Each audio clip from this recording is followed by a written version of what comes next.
di series Borong Bitcoin. Sudah 32 bulan ya, jadi ini episode ke-32, sudah 32 bulan kita bikin ini, udah bertahun-tahun ya. Udah ngerasa tua mungkin gua ya, bikin Borong Bitcoin ini. Dan kita akan bikin terus setiap bulannya sebagai bukti bahwa ini adalah aset yang gue percayai. Dan aset yang gue percaya dalam jangka waktu yang panjang, 5 tahun, 10 tahun ke depan akan berbuah yang luar biasa. 2025 itu akan jadi tahun di mana kalian para holder Bitcoin tuh ngerasa bahwa aset kalian nggak bertumbuh secara signifikan, tapi nggak apa-apa ya. Kalau kita lihat datanya, selama 5 tahun ya, lu nahan Bitcoin 4-5 tahun itu nggak ada yang pernah rugi ya, nol kemungkinan lu rugi.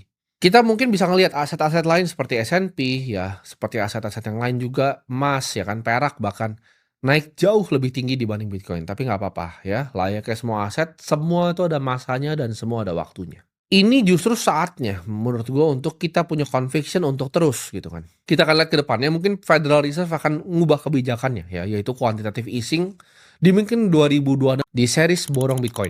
Sudah 32 bulan ya, jadi ini episode ke-32, sudah 32 bulan kita bikin ini, udah bertahun-tahun ya.